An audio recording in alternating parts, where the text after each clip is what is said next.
Sí, probando dos. Ahí está. Vaya conmigo a Juan 1:1, por favor. Juan 1:1.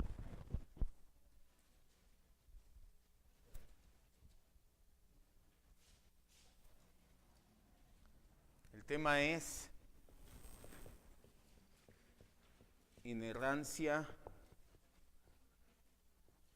la declaración de Chicago. Vamos a comenzar viendo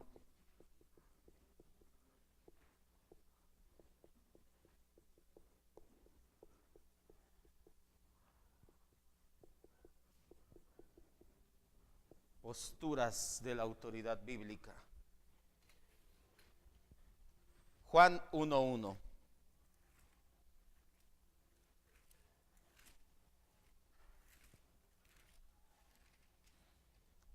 Ya lo tenemos, dice la escritura así: en el principio era el verbo, y el verbo era con Dios, y el verbo era Dios. Vamos a orar.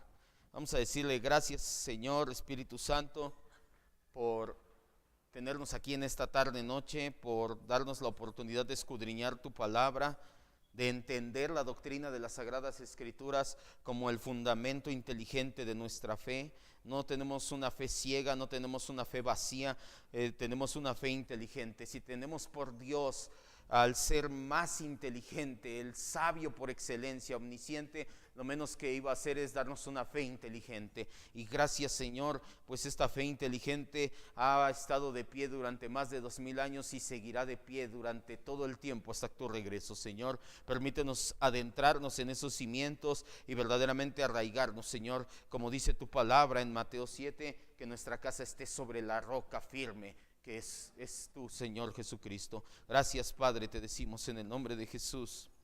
Amén, Dios. En las clases pasadas hemos estado estudiando acerca de la infalibilidad, que la Biblia es infalible, y de la inerrancia, que la Biblia no tiene errores. Ambos conceptos, ya lo entendimos, son esenciales para el cristianismo ortodoxo. Para un cristianismo correcto, histórico, siempre ha creído en estas dos columnas. La Biblia es infalible, la Biblia es inerrante, y uno más, la Biblia es autoridad, es inspirada por Dios. Eso le da la autoridad de ser la palabra de Dios. Cuando nosotros tenemos esos tres elementos, decimos que tenemos la palabra de Dios. Cuando nosotros nos alejamos o nos negamos de uno o negamos uno de estos elementos, nos alejamos automáticamente del verdadero cristianismo bíblico e histórico. Además, es la inerrancia junto a la inspiración las que le dan el estatus de autoridad divina a la Biblia. Si una de las dos cae, como le digo, la autoridad bíblica cae junto con ellas. Son 5 las posturas de la autoridad bíblica. Vamos a ver las 5 posturas de la autoridad bíblica. Las primeras 4 las vamos a mencionar rápidamente, porque de una u otra manera las hemos visto en algún lado o las volveremos a ver. Pero la 5ª postura es donde nos vamos a quedar un poquito más, y es donde ligamos la declaración de Chicago. Ahorita vas a ver qué es, o si ya sabe, ahorita nos adentramos en la declaración de Chicago. ¿Cuál es la primera postura? El racionalismo.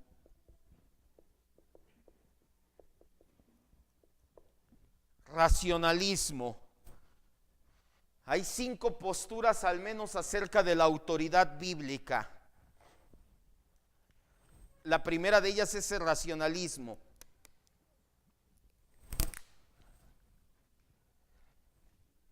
¿Qué hace el racionalismo? Niega toda autoridad divina, porque lo están viendo desde la razón humana nada más. El racionalismo te dice que la Biblia es un libro humano, escrito por humanos, y entonces no tiene ninguna inspiración divina. La única autoridad que tiene es una autoridad humana. El humanismo secular es el que más promueve esta postura, porque al negar obviamente la existencia de Dios, niegan que haya una palabra de Dios. Entonces todos aquellos que no creen en Dios, todos aquellos humanistas, todos aquellos que creen en la razón como el fin único y último, se apegan a esto, que la Biblia la escribieron hombres y nada más. La segunda postura, le dije que las primeras 4 van rápidas. El catolicismo romano. ¿Qué dice el catolicismo romano? Que la iglesia, su iglesia de hecho, no cualquier iglesia, su iglesia está por encima de la autoridad de la palabra. Que la iglesia con dogmas, tradiciones, bulas, la autoridad papal, etcétera, está por encima de la autoridad de la Biblia.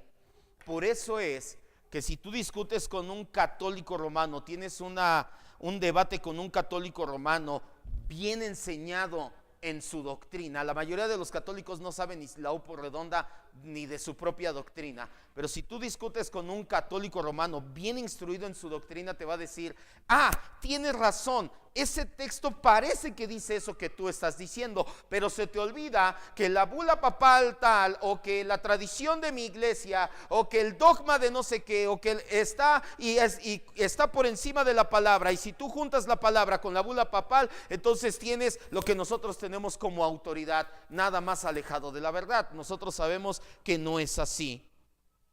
La siguiente, el misticismo. El misticismo, ¿qué te dice? Que la experiencia personal está por encima de la autoridad bíblica. El misticismo enseña que las experiencias tienen tanta o más autoridad que la Biblia. ¿Quiénes enseñan esto? Nosotros venimos de ahí. Las sectas pentecostales, bueno, al menos personalmente yo sí. Algunos dirán: nosotros, no hable por mí, no hable de bulto. Bueno, yo vengo de ahí, de una iglesia donde te enseñaban este tipo de situaciones. Las sectas de corte pentecostal, carismático, etcétera, son las que más caen en este rubro. Le dan a las experiencias místicas como supuestos encuentros con Dios la misma autoridad que a la palabra. Tal vez no lo hagan oficialmente. La iglesia de donde yo vengo no lo hacían oficialmente. Oficialmente te decían: no, nosotros creemos en la Biblia y la Biblia es la máxima autoridad y no tenemos otra autoridad que no sea la Biblia. Y cuando le dices: oye, pero en la Biblia no encontramos caernos de espaldas, de hecho todo lo contrario, los que se caen de espaldas son los enemigos del Señor, me dijeron: sí, pero es que cuando el Señor te toca no hay quien se resista, además se siente bien bonito. O bueno, nos apegamos a la autoridad de la Biblia o a lo que sentiste cuando te caíste. No, a la autoridad, pero cuando me caí el Señor me tocó. Entonces ahí te estás dando cuenta que aunque en la teoría dicen que no, en la práctica son misticistas. Ellos creen que si una experiencia es bonita, está a la altura de la palabra o por encima de la palabra, lo cual es totalmente inválido. La cuarta, la ortodoxia o la postura correcta. ¿Qué nos enseña la ortodoxia? Que la Biblia es inerrante e infalible. Que la Biblia es nuestra única regla de fe y conducta. Que la razón y el pensamiento lógico se someten a la Escritura. Todo eso ya lo hemos visto más o menos de una u otra forma. Y que no hay más revelación especial, porque acuérdese que hay revelación general, ya lo vimos, pero no hay más revelación especial que la Biblia. En otras palabras, que tiene toda la autoridad de la palabra de Dios. Esta es a la que nos apegamos nosotros, a la ortodoxia.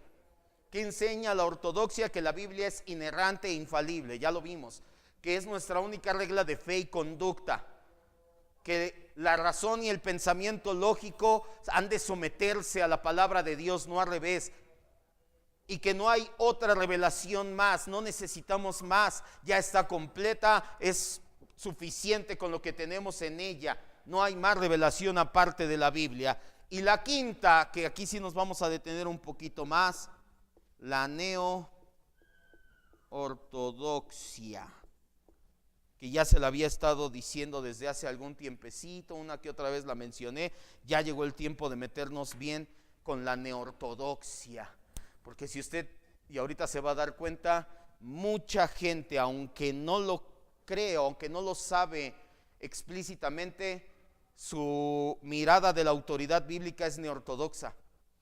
De hecho, por ahí andábamos rozando también, o andaba yo en la iglesia que estaba, porque teníamos una forma de orar o una forma de pensar de logos. Hay 3 palabras en la Biblia para palabra: logos, rema y dabar. Dabar es en el hebreo, la palabra creativa. En el griego hay 2 palabras para palabra: logos y rema. Logos es palabra escrita, rema es palabra revelada. Y muchas de las veces se nos enseñaba que el logos se tiene que hacer rema, que esta palabra que nada más son letras escritas, llega un momento en que ¡bom!, se hace en vida. Eso se oye muy bonito, pero está rayando en la neortodoxia, y ahorita vas a entender por qué.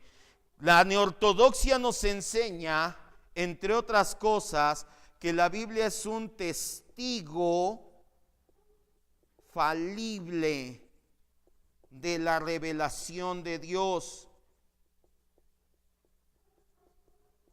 Ni siquiera te dice que es la revelación, te dice que es un testigo de la revelación. De ahí es de donde yo le preguntaba, ¿la Biblia es la palabra de Dios o contiene la palabra de Dios? No, ya sabemos, es la palabra de Dios. La neortodoxia te dice que contiene la palabra de Dios, que es un testigo, pero que puede fallar. Te enseña que la Biblia es un testigo falible. En otras palabras, no se puede confiar totalmente en ella como la revelación de Dios. Que la Biblia es la palabra de Dios a través de la experiencia, que se convierte en la palabra de Dios por medio de la experiencia crítica.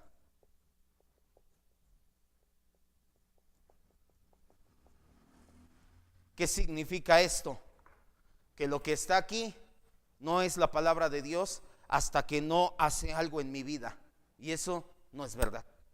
Lo que está aquí es la palabra de Dios, lo crea yo, no lo crea yo, lo crea todo el mundo o no lo crea todo el mundo. Lo que está escrito aquí es la revelación de Dios, la mente de Dios, la inspiración de Dios, la palabra de Dios. Lo creas tú, lo crea todo el mundo o no lo crea nadie, esta es la palabra de Dios. Pero la neortodoxia te dice que aquí está la palabra de Dios, no es, aquí está.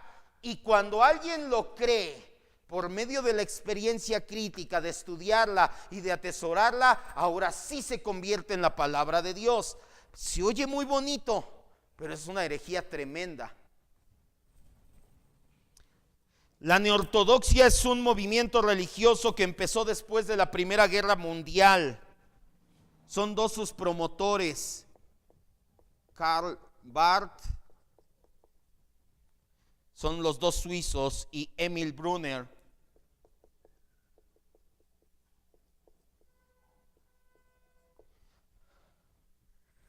Karl Barth y Emil Brunner. Muchos tienen a Karl Barth como el último profeta reformado, nada más alejado de la verdad. Era neortodoxo en toda la extensión de la palabra.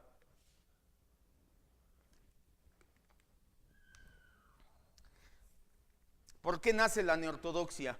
Acaba la Primera Guerra Mundial y se dan cuenta de que el cristianismo se quedó como, ¿qué nosotros? ¿Dónde quedó todo esto? ¿Qué pasó? ¿Qué pasó? Hubo millones de muertos y dijeron, ¿sabes qué? No la estamos haciendo, el cristianismo no hizo nada, hemos creído ortodoxia durante 2000 años, 1900 años y no pudimos ayudar en nada, necesitamos replantearnos todo. Y entonces estos dos suizos, Karl Barth y Emil Brunner, empezaron con una nueva ortodoxia como el siguiente paso a lo que ya se había estado hablando. Lo llamaron neortodoxia porque la vieron como un avivamiento de la vieja teología de la Reforma. La neortodoxia difiere de la vieja ortodoxia en sus opiniones acerca de la palabra de Dios. La neortodoxia tiene dos vertientes: en la palabra y en el pecado. Que la palabra no es la palabra y que el hombre no es tan malo. Eso es lo que enseña la neortodoxia en pocas palabras. El punto de vista ortodoxo al cual nos apegamos, y se lo acabo de decir en las últimas semanas, sostiene que la Biblia es la palabra revelada, inspirada por Dios. Nosotros creemos en la inspiración plenaria, toda la Biblia, verbal, palabra por palabra. Esta doctrina de la inspiración llega a la conclusión lógica de que los manuscritos originales no tienen ni errores ni contradicciones, pero la neortodoxia define y dice que la palabra de Dios es Jesús. Juan 1:1 lo leímos al principio. En el principio era el verbo, que es el logos, que es la palabra, o sea, Jesús. Se oye muy bonito y hasta muy cristiano. No, es que estábamos mal. La palabra es Jesús mismo. ¿Qué no nos lo ha dicho, pastor? Sí, pero vamos a ver de qué manera lo creen ellos. La neortodoxia dice que la palabra de Dios es Jesús. Ellos dicen que la Biblia es una interpretación del hombre acerca de los hechos de la palabra. Por lo tanto, la Biblia no es inspirada por Dios. Y como es un documento humano, hay porciones de la misma que no podrían ser literalmente ciertas. ¿Como qué porciones? Los primeros 12 capítulos de Génesis. Ya vamos a ver en las semanas siguientes los primeros capítulos de Génesis, porque es necesario creer en una tierra joven basados en la palabra. La neortodoxia no cree que los primeros 12 capítulos de Génesis son literales. Como está sujeta a que tiene errores, entonces los 12 primeros capítulos de Génesis no son literales, dicen. Ellos creen que Dios habló a través de la historia y que hoy en día habla en la medida en que las personas encuentran a Jesús, pero la Biblia en sí misma no es una verdad objetiva. Vaya, en otras palabras, escriba: la neortodoxia enseña que la Biblia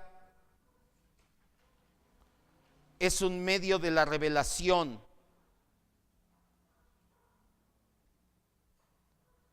que depende de la experiencia personal de cada individuo, La neortodoxia enseña que la Biblia es un medio de revelación que depende de la experiencia personal de cada individuo.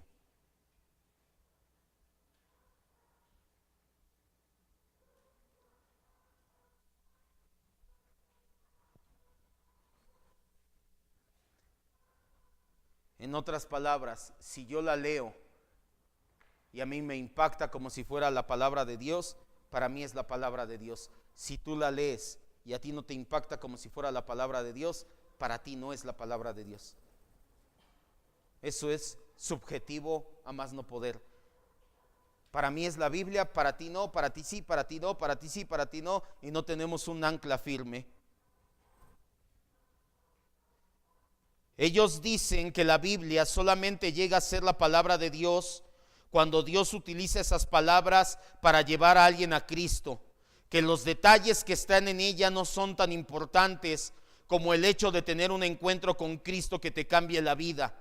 La verdad la convierten así en una experiencia mística y no se encuentra en definitiva en la Biblia. En 1978, esto se dio la neortodoxia por ahí de 1918, que acabó la Primera Guerra Mundial. 60 años después, en 1978, un grupo de teólogos se reunió en Chicago bajo el nombre del Concilio Internacional de la Inerrancia Bíblica, ICBI en inglés.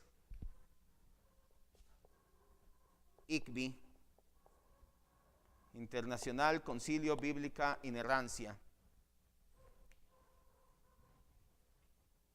Se dieron cuenta, cada vez que nosotros encontramos una confesión de fe, como Westminster, nos encontramos con los credos como de Atanasio, como el credo niceno, o con los cánones de Dort, o por ejemplo con la Declaración de Chicago. Es esta la Declaración de Chicago, en otras palabras.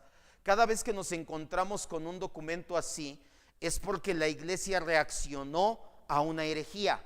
¿Qué pasa con el credo de Atanasio? Con el Atanasio fue el que se opuso a Arrio. Arrio que decía, no, Jesús no es Dios, Jesús es un hombre. Y entonces Arrio se levanta y empieza a hablar, y el credo de Atanasio, y da su credo de Jesús es Dios. Cuando empezaron a negar la Trinidad, se da el credo niceno. Cuando empezaron los remonstrantes o arminianos a negar los puntos calvinistas, se levanta el tulip o los cánones de Dort. Y así, cada vez que se levanta una herejía, la iglesia se levanta y redacta un documento. En este caso, cuando empezó la neortodoxia, 60 años después se da la Declaración de Chicago. Escribe: nosotros, en remanente escogido, como muchas iglesias históricas y alrededor del mundo, nos apegamos a la Declaración de Chicago.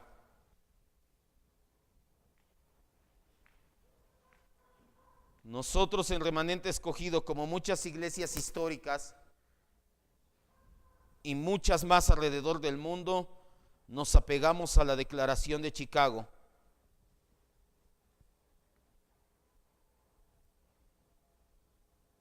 Al ratito que suba primero Dios la enseñanza, la mando en las redes sociales, la mando en el WhatsApp, y le mando la Declaración de Chicago en PDF para que la lea. Ahorita vamos a checar nada más algunos puntos rápidos.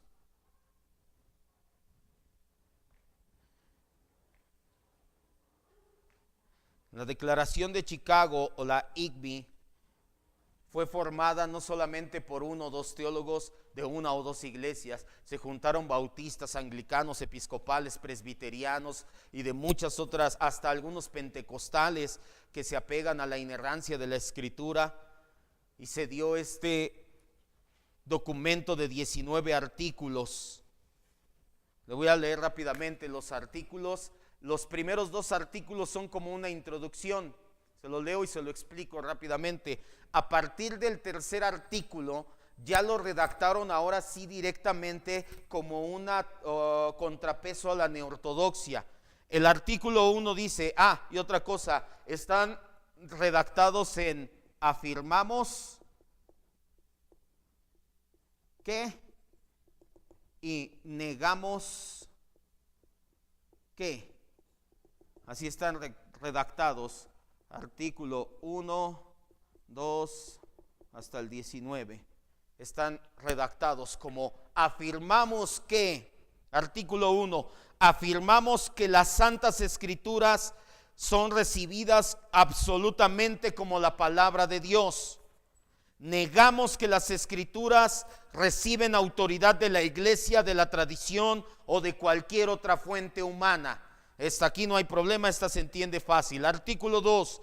Afirmamos que la Escritura es la suprema norma escrita por la cual Dios enlaza nuestra conciencia, y que la autoridad de la iglesia está bajo la autoridad de la Escritura. Que Spurgeon decía, quiero que me vea y entienda esto: la iglesia no dice lo que la Biblia, o no le dice a la Biblia qué decir. La Biblia le dice a la iglesia qué decir, que no es lo mismo.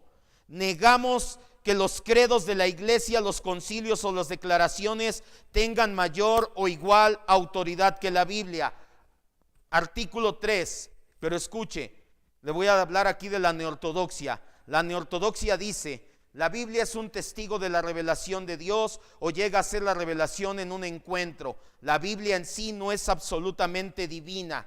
Marcas negras en una página, de tinta en una página en blanco, no pueden ser revelación por sí mismas. El artículo 3 contradice esto y le dice: afirmamos que la palabra escrita en su totalidad es la revelación que Dios nos dio.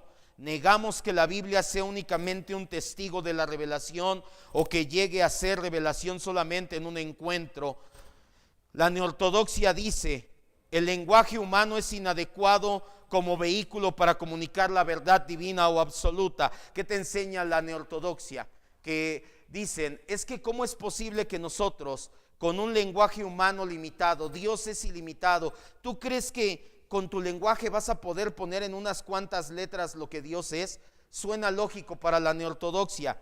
Entonces, la Declaración de Chicago dice: afirmamos que Dios, quien hizo a la humanidad a su imagen, ha usado el lenguaje como medio de revelación, y negamos que el lenguaje humano se haya limitado por nuestra condición de criaturas y que haga inadecuado como vehículo de la revelación divina. En otras palabras, ¿qué dice el artículo 4? Que sí, que Dios se puede revelar por medio de estas palabras. Estamos hechos a imagen y semejanza de Dios. Dios utiliza el lenguaje, Dios quiso que se utilizara este lenguaje, y entonces sí encontramos ahí. La neortodoxia dice: la revelación posterior algunas veces contradice la revelación anterior y a menudo se oponen entre sí. En otras palabras, que la Biblia tiene errores, que se contradice el Antiguo y Nuevo Testamento. ¿Qué dice la Declaración de Chicago? Afirmamos que la revelación de las Sagradas Escrituras es progresiva, que Dios poco a poco fue mostrando su plan por completo. Negamos que la revelación posterior esté en contradicción con la revelación inicial, de ninguna forma la corrige o la contradice. La neortodoxia nos dice: la Biblia es en cierto sentido la palabra de Dios, pero la palabra de Dios no son las palabras en plural, vaya. En otras palabras, aunque la Biblia es inspirada en algún sentido, no es inspirada palabra por palabra. El artículo 6 nos dice: afirmamos que la totalidad de la Escritura y todas sus partes, y aún más que cada palabra, cada una de ellas fueron inspiradas totalmente. Negamos que la inspiración de la Escritura pueda afirmarse con justa razón con respecto a todo, pero no con respecto a partes. Vaya, está diciendo lo que ya habíamos entendido. Creemos, no se lo escribí aquí, no, en la inspiración plenaria y verbal, que toda la Biblia, palabra por palabra, fue inspirada. La neortodoxia dice: la Biblia, como cualquier libro, no es diferente a ningún otro libro, a los demás libros. Los escritores bíblicos solamente se pusieron sensibles al movimiento de Dios en algún punto de la historia, pero nada más. La Declaración nos dice: afirmamos que la inspiración fue la obra por la cual Dios, por su Espíritu y a través de escritores humanos, nos dio su palabra. El origen de la Escritura es divino. La mecánica de la inspiración sigue siendo para nosotros en gran parte un misterio. Negamos que la inspiración pueda ser explicada meramente en términos de perspicacia humana o a elevados estados de conciencia de cualquier tipo. Se lo traduzco. La neortodoxia dice que tú no puedes creer que Dios inspiró esto, porque entonces Dios tendría que haber tomado a los escritores de alguna manera especial. Nosotros, ya se lo dije, la Declaración de Chicago lo corrobora. Nosotros creemos que Dios en su providencia, de manera misteriosa, no lo podemos explicar paso por paso, se las arregló para que escribieran lo que Dios quería que escribieran palabra por palabra. La neortodoxia nos dice que la inerrancia requiere que Dios hubiera dictado todas las oraciones y que pasara por alto la personalidad de los escritores humanos. Nosotros afirmamos, dice la Declaración, que Dios en su obra utilizó las personalidades y los estilos literarios de los escritores a quienes había escogido y preparado. Negamos que Dios, al hacer que estos escritores usaran incluso las palabras que él había escogido o que hubiera anulado sus personalidades. La neortodoxia te dice, errar es de humanos. Todos los escritores humanos, incluyendo la Biblia, están contaminados con errores o ideas equivocadas, exageraciones, etc. La Declaración de Chicago dice, afirmamos que la inspiración, aunque no confiere omnisciencia, garantizó la expresión fiel y fidedigna de todos los asuntos sobre los cuales los autores bíblicos fueron movidos a hablar y escribir. Negamos que el carácter finito, la condición caída de los escritores por necesidad o cualquier otra razón introdujeran distorsiones o falsedades en la palabra. ¿Qué te estoy diciendo? Que la inerrancia dice que como la escribieron seres humanos, a fuerzas tiene que tener errores. La declaración nos dice que aunque no los volvió omniscientes, Dios los libró de meter errores. La neortodoxia dice, como los manuscritos originales ya no existen, ya no podemos creer en la inerrancia. La Declaración de Chicago nos dice que la inspiración, estrictamente hablando, se aplica únicamente al texto original, pero Dios en su providencia estableció a partir de los manuscritos originales una gran precisión en las copias. Afirmamos que las copias y las traducciones de la Escritura son la palabra de Dios en la medida que representan fielmente el original, y negamos que cualquier elemento esencial de la fe cristiana se ve afectado por la ausencia de los originales. Además, negamos que esta ausencia haga que la afirmación de la inerrancia se convierta en algo inválido o irrelevante. Vamos a escribir los demás porque ya nos estamos aburriendo. ¿Ya puedo borrar? Ya.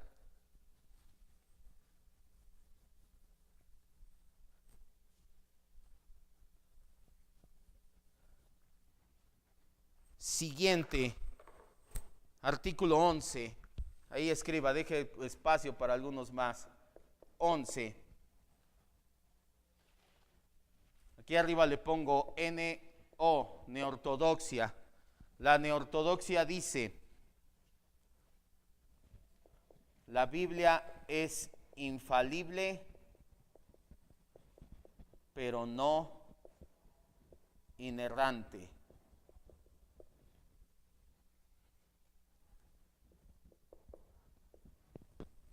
El artículo 11 nos dice, afirmamos que la Escritura es inspirada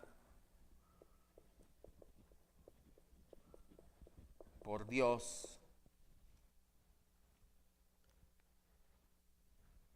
que es infalible en todos los asuntos que aborda. Vaya, todo lo que habla la Biblia no tiene falla, y negamos que tenga errores.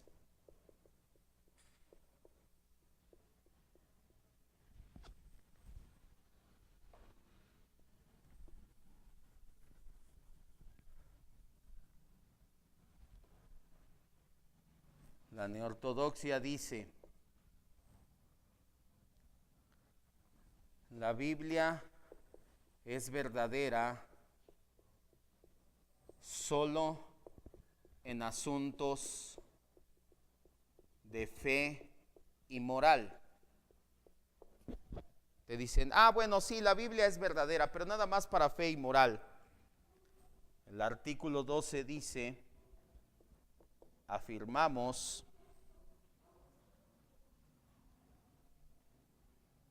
que toda la Escritura es libre de falsedad,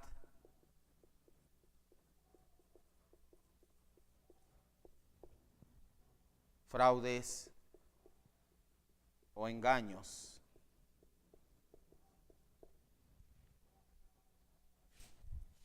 Y negamos que la infalibilidad e inerrancia se limitan a asuntos espirituales y morales.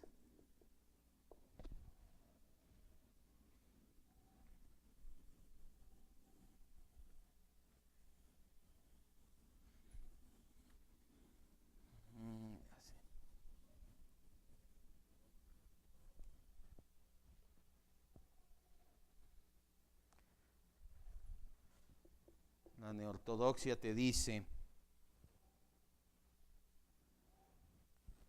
que la inerrancia la invalidan errores ortográficos, porque hasta eso quieren que una palabra mal escrita, una mala gramática o errores de cifras, etcétera, ya.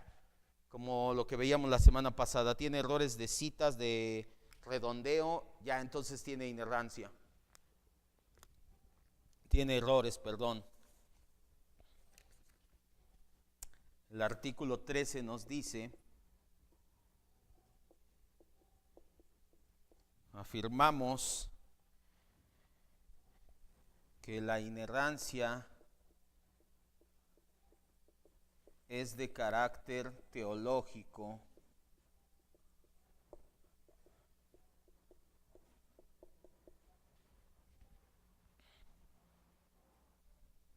por lo tanto es completamente veraz.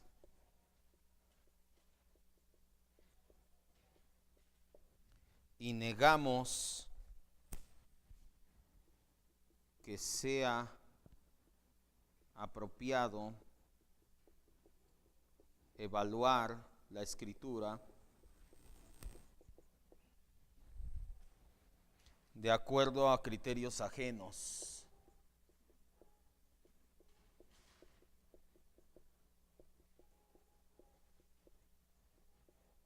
A ella. Lo que veíamos hace como 2 o 3 clases. ¿Por qué Moisés acomoda a los murciélagos con las aves? ¿Qué no sabe que los murciélagos son mamíferos? No tiene nada que ver con la inerrancia eso. La neortodoxia dice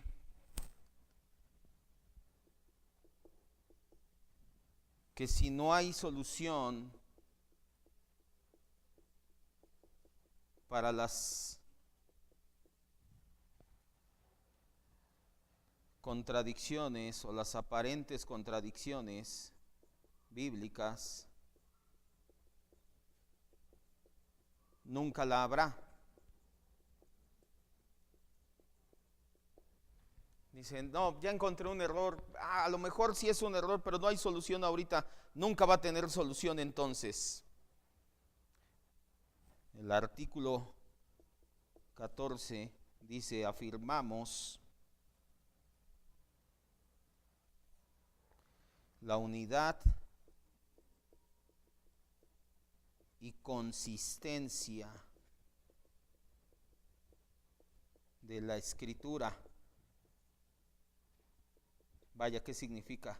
Que no tiene errores, no tiene contradicciones. Y negamos que las supuestas contradicciones, negamos que los supuestos errores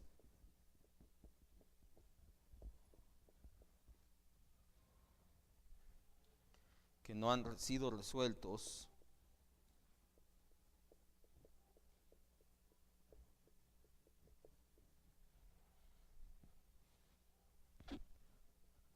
nunca lo serán. Vaya, si aún no encontramos o no sabemos o no entendemos algo, no significa que en su momento Dios no traerá luz en el asunto. Como que, por ejemplo, ¿sabía que la Biblia en más de una ocasión afirma que la tierra es redonda? Y entonces hace 500 años, cuando todavía se creía que la tierra era plana y la Biblia te decía que era redonda, decían, pues ahí hay una contradicción. Pues están mal, la Biblia está mal, pero bueno, ustedes quieren creer en eso. Unos cientos de años después se descubre que no, que la Biblia, que la tierra realmente es redonda, y entonces ya ese supuesto error ya fue resuelto. La neortodoxia nos dice que tienen que actuar el Espíritu Santo, que solo si el Espíritu Santo y la Escritura actúan juntos, es la palabra de Dios.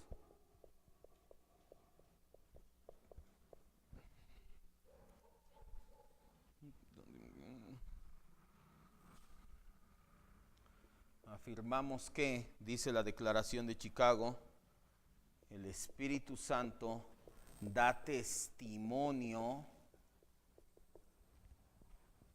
de las Escrituras y las asegura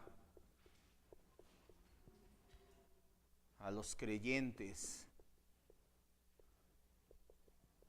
y negamos que el Espíritu Santo opera de manera aislada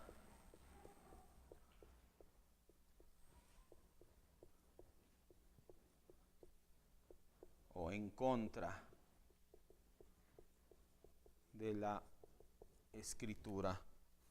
Nos faltan dos ya nada más. La neortodoxia te dice: la alta crítica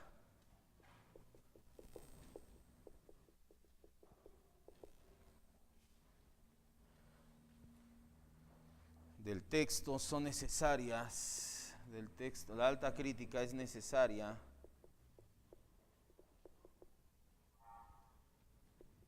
para entender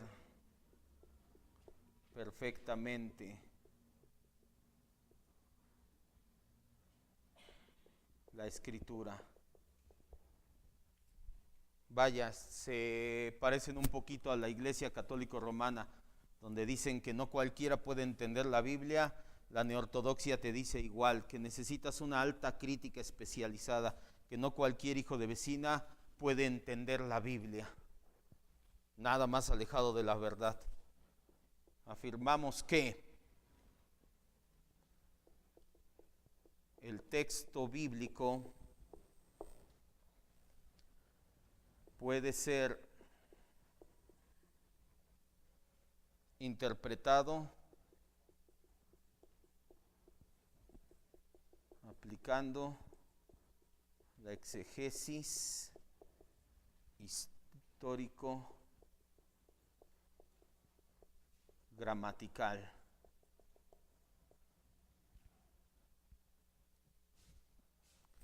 Y negamos cualquier tratamiento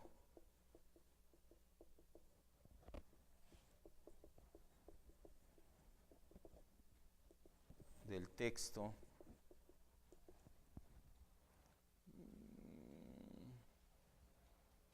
que rechace su autoría.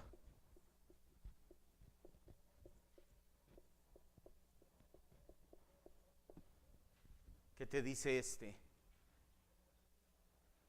Que esto es lo que hacemos nosotros. Esto, la exegesis histórico-gramatical, es lo que utilizamos para la predicación expositiva. No necesitamos una alta crítica para entenderlo. Con que nosotros podamos hacer una exegesis histórico-gramatical, quién lo escribió, para qué lo escribió, por qué lo escribió, cuándo lo escribió, bajo qué circunstancias lo escribió, entonces tú puedes aplicar el texto hasta en una predicación expositiva, y cualquier forma en que tú trates el texto rechazando su autoría, quién es su autor, Dios, entonces la negamos, no lo podemos aceptar. Por último, la neortodoxia nos dice que podemos negar, podemos rechazar la inerrancia sin consecuencias. A que no pasa nada, que no es una doctrina fundamental, que tú la rechaces y no pasa nada, ni para tu vida personal, ni para la iglesia. Nosotros afirmamos que la inerrancia e infalibilidad son totalmente necesarias.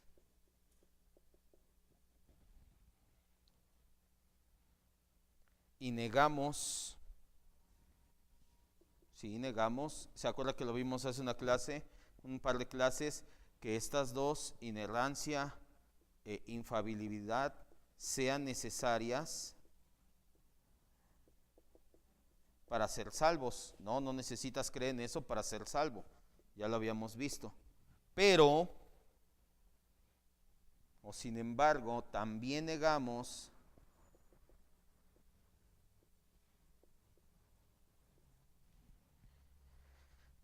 que pueda rechazarla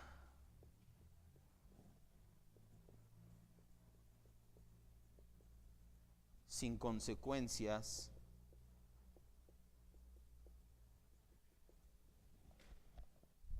tanto para el individuo como a la iglesia, personales y como iglesia.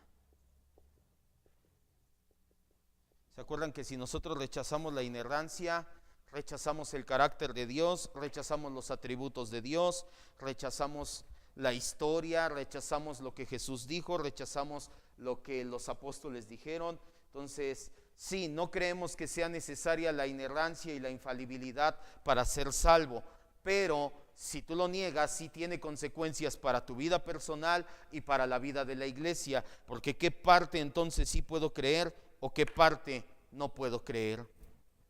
La mayoría de los estudiantes y de los pastores neortodoxos, evangélicos, liberales, no saben que han sido influenciados ni hasta qué grado están influenciados por esta neortodoxia, y aunque afirman lo contrario, no es así. Ellos están influenciados, y esta lista es una buena prueba, una útil prueba para sus afirmaciones. Muchas de las doctrinas liberales progresistas que se dan en la actualidad, que creen que podemos ser feminista y cristiano, o pro aborto y cristiano, o pro homosexual y cristiano al mismo tiempo, se dan porque niegas la inerrancia y la infalibilidad de la Escritura.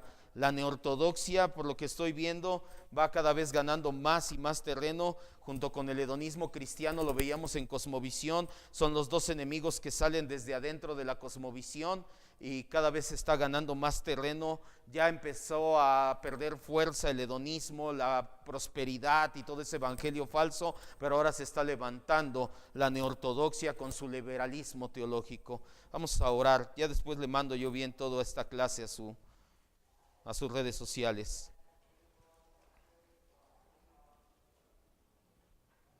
Quiero que entienda la importancia, antes de que nos vayamos, cierre sus ojos ya para que no se distraiga. Quiero que entienda la importancia de esta clase. Fue más escribir y leer que nada. Ya después lo medita en su casa con calma. Tenemos dos enemigos en puerta. Una cosmovisión bíblica. Una columna de nuestra cosmovisión nos dice que hay un conflicto entre el reino de las tinieblas y el reino de Dios, y nosotros somos parte, lo sepamos o no, de ese conflicto. Y si no estamos al tanto, como dice el apóstol Pablo, de las maquinaciones de Satanás para que no gane ventaja sobre de nosotros, el enemigo nos va a comer y nos va a hacer añicos. Muchas personas se van en pos, ya sea del hedonismo o del liberalismo. La neortodoxia fue la que creó y la que le está dando vida al liberalismo teológico. Lo que le decía, gente pensando que puede ser feminista, que puede ser pro aborto, que puedes apoyar causas sociales sin fin y ser cristiano al mismo tiempo. Causas sociales que van en contra de la Escritura, vaya, no todas las causas sociales son malas, pero causas que van en contra de la Escritura misma. ¿Por qué piensan esto? Porque han denigrado temas como este. Han pensado que son secundarios, han pensado no son importantes. ¿Qué tiene de importante que yo crea que la Biblia es la palabra de Dios? Si lo es o no lo es, lo importante es amar, lo importante es Jesús, lo importante es Cristo, lo importante es ayudarnos. No es verdad. Lo importante es lo que Dios dice que es importante. Y esta es una de las columnas, este es un cimiento firme, sólido, la sola Escritura. El entender que la Biblia no tiene errores, el entender que la Biblia no tiene fallas, el entender que toda la Biblia es la palabra de Dios, creas o no creas en ella, siempre es la palabra de Dios y es nuestra única norma de fe y conducta. Ya después en tu casa con calma lees la Declaración de Chicago. En su momento lo vamos a anexar ahí a nuestro código de identidad como cristianos, como iglesia cristiana. No la creamos nosotros, no la delineamos nosotros, la Declaración de Chicago. Fueron teólogos, grandes teólogos cristianos, algunos con obras maestras de teología sistemática como Charles Hodge o Benjamin Warfield, grandes teólogos reformados que se dieron cuenta del gran peligro que representaba esta herejía. Muchos por minimizarlo están cayendo en las garras de este tipo de herejías. Creen que su cristianismo se reduce a tú crees en un Dios bonito, tú predícales amor y no importa de qué lado te pongas. Y no es así. Hay un conflicto y debemos de tomar partido. Los tibios los vomitará de su boca, dice el Señor, o frío o caliente. Y yo prefiero que seamos calientes, que estemos del lado de la palabra, que tengamos un cimiento sólido en la Escritura. Pero si tu cimiento no es sólido, si tú crees que la Escritura tiene errores o fallas, estás destinado entonces a caer tarde o temprano. Por eso es la importancia de este tipo de temas, la relevancia. Porque el día que Dios envíe nuevas personas aquí, que llegue gente que quiera trabajar con nosotros, son el tipo de preguntas que le vamos a hacer. Son el tipo de cuestiones que vamos a poner sobre la mesa. ¿Crees en la total inerrancia e infalibilidad de la Escritura? Y si no es así, pues será mejor decirle que vaya de largo en su camino. No vamos a meternos en problemas y a predicar dos cosas distintas desde un mismo púlpito. Vamos a cerrar nuestros ojos y vamos a decirle: Señor, gracias porque nos das este tipo de guía y enseñanza, mi Dios. Porque aunque ciertamente, y yo en primer lugar lo admito, son un tipo de clases un poquito más densas, un poquito más pesadas de llevar, de sobrellevar, hasta de aplicar en nuestra vida, que a primera vista pareciera que no tienen relevancia alguna. Ciertamente, Señor, toda tu palabra es inspirada, toda es útil para exhortar, para corregir, para instruir, para redarguir nuestro corazón, para guiarnos en justicia, Señor, toda, y esta no es la excepción. Permítenos atesorar este tipo de enseñanzas como debe de ser y tenerlas como un bastión, como una guía, Señor, de nuestro camino como cristianos. Si ciertamente no creemos que ninguna declaración, ningún credo, ninguna confesión de fe está por encima de tu palabra, pero sí entendemos que los credos, las declaraciones, las confesiones de fe son los barandales que nos evitan caer a izquierda o a derecha en nuestro camino. El cimiento es Cristo, el cimiento es la palabra, pero el barandal que evita que nos vayamos a un lado o a otro y nos desviemos al liberalismo, al hedonismo, son los credos, son las confesiones, es la teología sistemática, es toda aquella doctrina que tú nos has dado, es sistematizado ya durante siglos, Señor. Te damos gracias porque esa doctrina sistematizada hoy la podemos tener al alcance de nuestra mano, Señor. Aún tenemos al alcance de nuestra mano el poder grabarlo, el poder rumiarlo en nuestro hogar, Señor, cosa que muchos hubieran querido hace siglos, Señor, y que nosotros tenemos al alcance de nuestra mano, Señor. Es una bendición para nosotros. Permítenos ser una generación que atesore estas bendiciones y que las utilice correctamente como herramienta